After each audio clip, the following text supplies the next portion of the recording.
Hey, this is Roberto from Diego Auto Repair. I'm going to show you the procedure how you resurface the front rotor. We remove it, and after we remove it, we have to clean it. The reason why he's cleaning it is because when the rim matches basically with the drum, it doesn't have the rust spots on there. So you basically want to push it.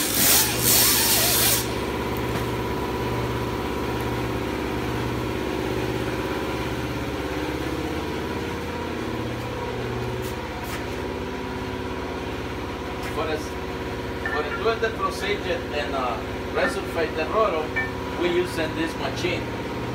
The first thing you have to find that the adapter that can fit exactly where it is. Because if you put a different adapter, the rotor is not gonna resurface that well, and when you stop at the brake, you feel a lot of pulsation in the front part of the car.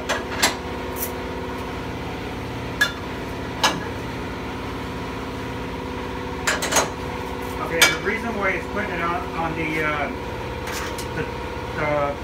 machine that actually turns the rotors is because he wants a precision cut. And it's very important that you use the right adapters for that purpose. Otherwise, it won't be a true cut and the rotors won't cut clean. And if you don't cut them the right way, you're going to feel a pulsation on the brakes, which is when you hit the brake pedals, you're going to feel the rotors every single time you do hit the brake pedal. It's a precise cut, a precision cut.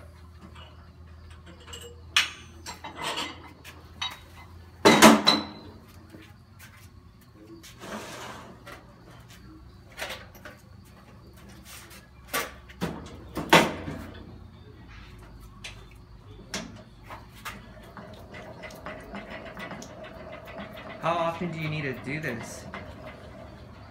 So what? It varies as far as your driving habits. It's hard to say as far as time. But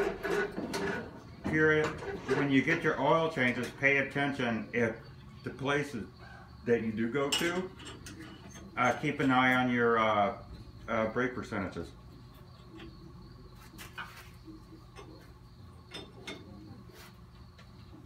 Should I be doing this if I get a brake job, every time I get a brake job, or replace the pads? Yes, you always want to replace the pads and also turn the rotors at the time of the brake service, and adjust the rears if there is an adjustment in the rear.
It is two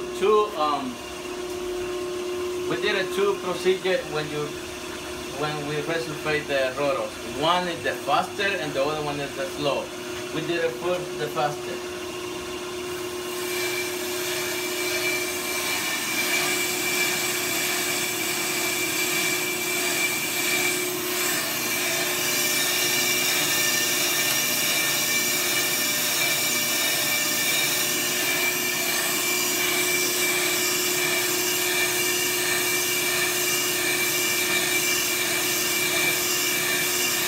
That one, if you see the difference, like that's what it is.